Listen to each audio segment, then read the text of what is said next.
I'm in a rather awkward spot. I've always tried to be the cool uncle to my niece and nephew, who are 13 and 10 respectively. I've let them run amok and play with my dog. I've taught them how to fry Oreos and wear my firefighter gear and basically just let them do whatever they wanted, including climbing all over me. The problem is that my niece has the body of a woman now, and when they come to visit, they still charge me and wrestle and climb all over me, but I can see their mother glaring daggers at me when they do so.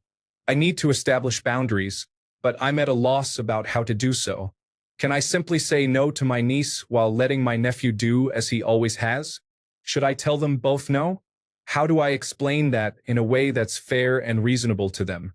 Any advice is appreciated. Edit. Wow, this blew up. Thank you all for the comments and awards. I think I'm just going to do nothing for now. I'll let the kids be kids for as long as they want, and if their mother has a problem with that, then she can do as she sees fit. Story 1. Gosh, this is real. I'm in the same position. It's so unfair that my nephew can wrestle with me fine, but my sister looks at me like a creep when my niece wants to wrestle. I understand it, but it's awful to be presumed a creep by default with no reason other than being male. It's frustrating how those individuals ruined the reputation of uncles. Story 2. How do I convince my now 13-year-old niece that she can't climb all over me like she used to? I'm in my 50s, and my nieces and nephews, ranging in age from 18 to 32, still believe I'm a climbing frame and wrestler. Whenever any of them visit, I get tackled. I've never sexualized them, and we discussed boundaries a long time ago. Obviously, there are restrictions, not least that, as an older person, I break easier. My nieces all said that it's the only time they get to blow off steam and practice grappling and holds, so I'd better endure it. At a young age, I got them into martial arts and mixed martial arts, so I now get to suffer. Yes, my grandnieces and nephews now also join in. Story 3. I wouldn't worry about it. These are their boundaries. As long as my nieces feel comfortable, I'm going to hug them and be silly until I physically can't. The oldest has decided she doesn't want to be picked up and swung around. She's too old for that now. Story 4. Is this your sister or your sister-in-law? You have 3 choices. 1.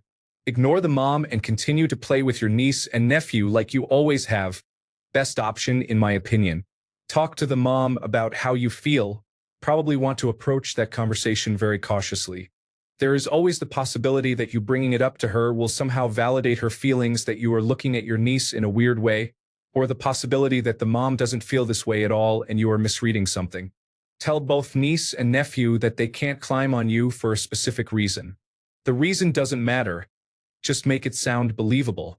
What you absolutely should not do is alienate your niece by excluding her from this type of play and not her brother. Do not make her feel ashamed for simply existing in her own body. Do not teach her that she's not allowed to do certain things that boys are allowed to do because the mere sight of her body could make someone else uncomfortable. 13 is a really sensitive age. Story 5. There's nothing sexual about wrestling with your 13-year-old niece, and she shouldn't be made to think that there is. If you think she has an inappropriate crush on you, that's one thing. Otherwise, stick with the roughhousing. She'll likely grow out of it soon anyway. Story 6. My niece turned 14, and I told her about boundaries, and she completely understood. So now, instead of her acting like a kid and jumping all over me, I do more mature things. Not anything inappropriate or gross, but more like teaching her how to drive, having conversations about guys she should ignore, that sort of stuff. The family movie nights are fun when I get the chance to see them. Just telling her about boundaries is my advice. Story 7. I think all these comments are valid, but I would ask you, have you spoken to their mom about it? Maybe instead of noticing her shooting daggers, you can come up with a friendly approach together? Story 8. Auntie with teen nephews weighing in. Hope you don't mind. We had always wrestled, and they started kicking my butt when they were in their mid-single digits, so they would wrestle each other after I was done. They had always wanted to have sleepovers when I visited or when they visited me, 1,000 miles between, but still several times a year. And I loved it even when it was me, 2 little boys, their 2 dogs, and mine in a queen bed, and I got no sleep.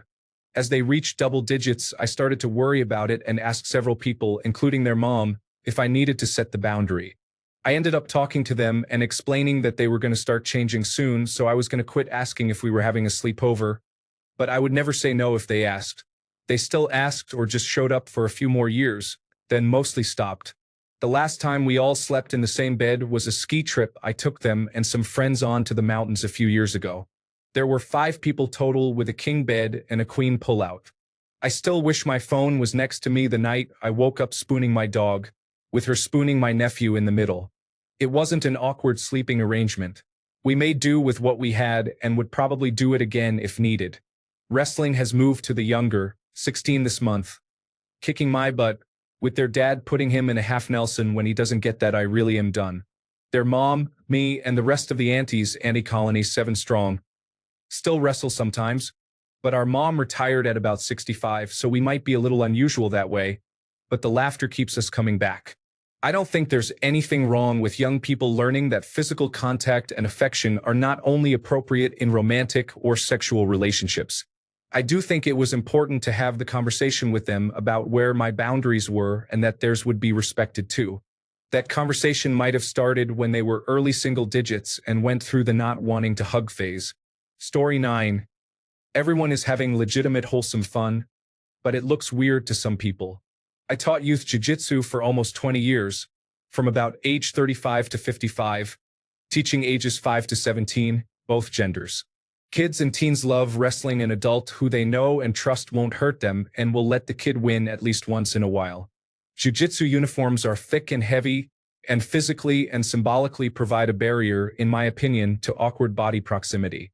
I would routinely be rolling around with teens in front of their parents, and never had any weird issues because it was clear to students and parents that we really thought it was important stuff to learn. My daughters literally grew up doing jiu-jitsu.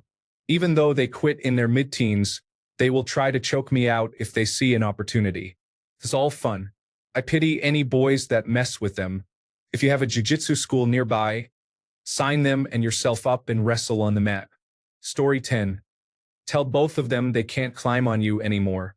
Tell them it's because you're getting older, and their brute strength will crush your feeble old person bones.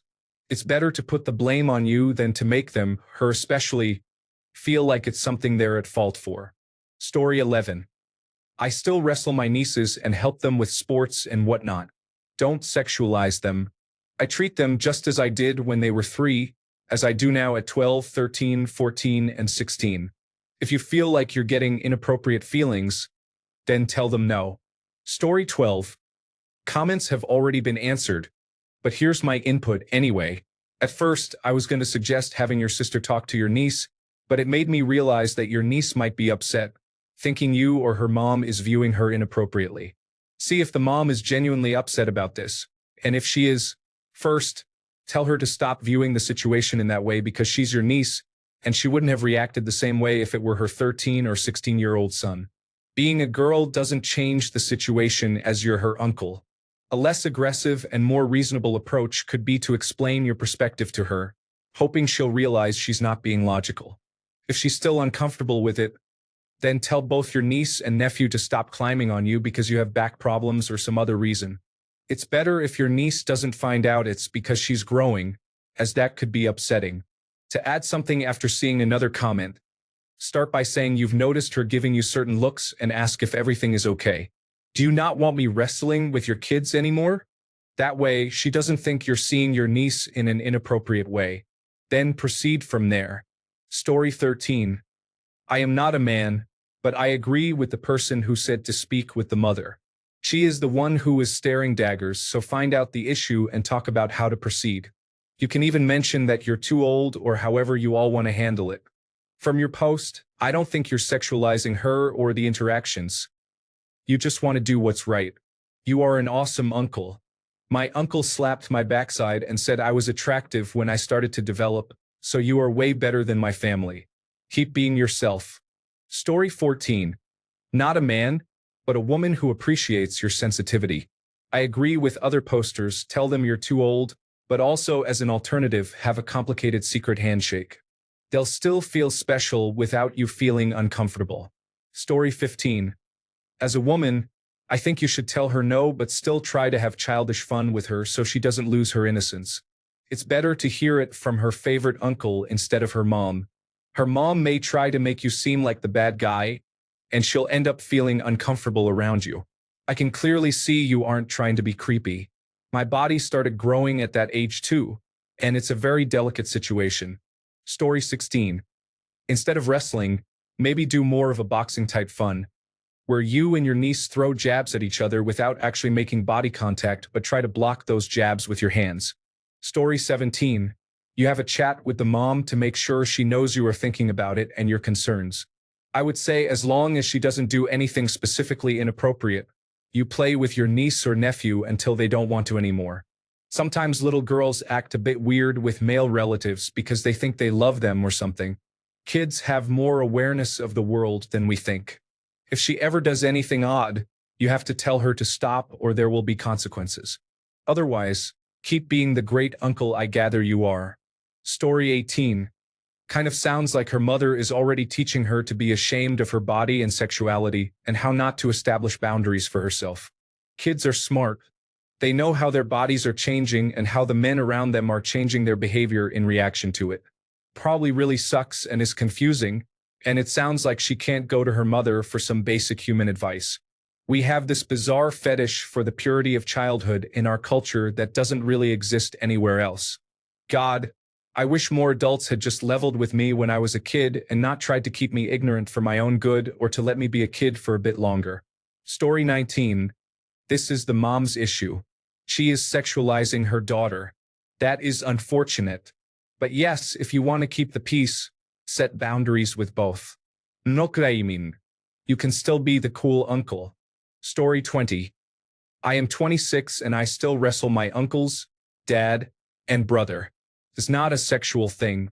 My boyfriend and I both used to take Muay Thai classes before the pandemic, so we play wrestle at home, and it's not what I would call foreplay. Story 21. I once attended a self-defense seminar at my kids' school. The instructor's first piece of advice was, "Dads, wrestle with your daughters." His point was that it gives them confidence to fight back against a man if they ever need to. Just an alternative viewpoint. Story 22. They're 7, but my nieces run right up and hug me, and they've accidentally hit me more than once, and that is the reason I put a stop to stuff like that. Darn it. Girls, if you ever want baby cousins, you have to stop with this. As I'm rolling around on the ground in pain. Story 23. Sorry, not a man, but I was that 13-year-old girl, and boy, did I love to wrestle. I am 45 and still do. I only had brothers and lots of male cousins.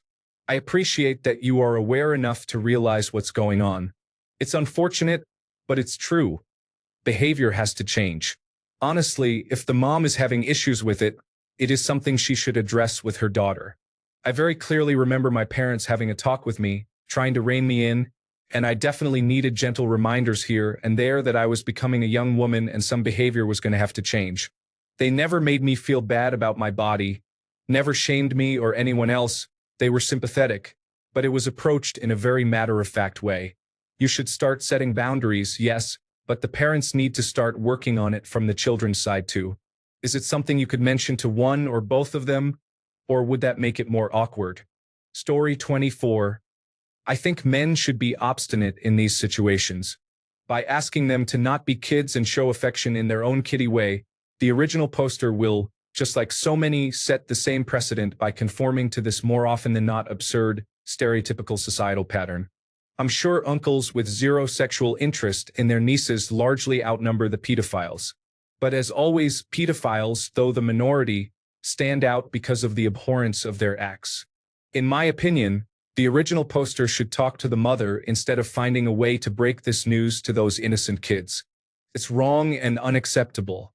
By going ahead with it, the original poster will be condoning the mom's backward notions and let them fester, which, I bet, will inevitably be passed down to the niece in some form. I pretty much never post, but situations like this have always made me uncomfortable, and I really want more opinions. Am I wrong here? Please note that I'm 22 years old, so it's entirely possible that my lack of experience is obstructing me from being objective. I think it important to clarify that the original poster should definitely talk to his nephew and niece and be honest about it. Talking to the mother, however, is way more pertinent and necessary. Story 25. Frankly, your sister should be having the conversation with your niece. It is your sister's responsibility to educate your niece about what is appropriate and inappropriate for a young lady. In the meantime, you have to be the bad guy. Just tell them you are having back issues and that they are too big to climb on you now. Story 26. This is 100% on the mom to have a conversation with her daughter. Girls don't magically realize that their behavior needs to change because their bodies have. While I think the advice given to the original poster about how to handle it has all been good, the fact that the mom is glaring daggers at the original poster instead of dealing with it in a productive manner is nonsense. A parent cannot depend on other people to set boundaries for their children. The parent needs to teach their children to set appropriate boundaries. Autocorrect choses violence. Story 27. It is disappointing to live in a society where you can't interact with kids anymore. I used to work as a camp counselor as a 16-year-old, and the men were not allowed to pick up kids, but no one would say anything to the girls. It was actually the most messed up situation. Since when are all men considered predators? Why has that become the first fear for people? Men can like children too and play with them without being inappropriate.